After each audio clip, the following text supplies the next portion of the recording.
২৬ ডিচেম্বৰৰ পৰা দুদিনীয়া কাৰ্যসূচীৰে নাৰেংগীৰ পাথৰকুৱেৰীত অনুষ্ঠিত হ'ব কামৰূপ কাৰ্বি মাণ্ডলিক যুৱ মহোৎসৱ ২০২৫। নাৰেংগী ক্ৰীড়াসন্থাৰ খেলপথাৰত অনুষ্ঠিত হ'বলগীয়া এই মহোৎসৱত অংশগ্ৰহণ কৰিব মৰিগাঁও, নগাঁও, শোণিতপুৰ ইত্যাদি জিলাৰ প্ৰতিনিধিয়ে। কাৰ্যসূচীত অংশগ্ৰহণ কৰিব ৰাজ্য চৰকাৰৰ মন্ত্ৰী ডাঃ ৰণোজ পেগু, কাৰ্বি স্বায়ত্ত পৰিষদৰ মুখ্য কাৰ্যবাহী বিষয়া তুলিৰাম ৰংহাঙৰ লগতে কেইবাগৰাকীও বিশিষ্ট ব্যক্তিয়ে।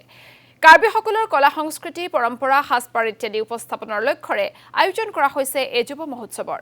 সুধাকণ্ঠ আৰু প্ৰাণৰ শিল্পী জুবিন গাৰ্গক সুঁৱৰি কাৰ্বি ভাষাত মানুহে মানুহৰ বাবে আৰু মায়াবিনী ৰাতিৰ বুকুত শীৰ্ষক গীত পৰিৱেশন কৰিব ৫,০০০ শিল্পীয়ে। এই মহোৎসৱক কেন্দ্ৰ কৰি নাৰেংগী ক্ৰীড়া সন্থাৰ খেলপথাৰত চলিছে এতিয়া ব্যাপক প্ৰস্তুতি।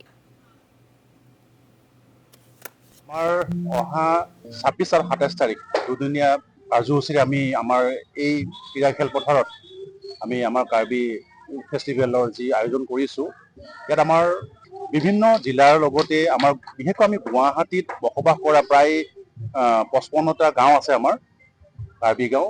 এইখিনি মানুহখিনি আমাৰ ইয়াত সমবেত হ'ব, লগতে ওচৰতে আমাৰ মৰিগাঁও, নগাঁও, আমাৰ শোণিতপুৰ তেনেকৈ বিভিন্ন জিলাৰ পৰা আমাৰ প্ৰতিনিধিবোৰ আহিব, ইয়াতে আমাৰ ইয়াত অংশগ্ৰহণ কৰিব।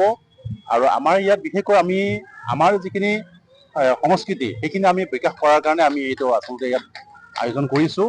তাৰ ভিতৰত আমাৰ ইতিমধ্যে কৈছে যে আমাৰ যিখিনি প্ৰতিযোগিতা, সাজপাৰ প্ৰতিযোগিতা আছে, আমাৰ খাদ্যৰ প্ৰতিযোগিতা আছে, আৰু আমাৰ সমবেত গীত, আমাৰ লোক মানে যিবিলাক সংস্কৃতিক গীত আছে সেইবোৰ, লগতে আমাৰ কিছুমান খেল আছে, আমাৰ নিজা আমাৰ কাৰ্বি পৰম্পৰাগত কিছুমান খেল আছে, সেইবোৰ আমি ইয়াতে প্ৰদৰ্শন কৰাম।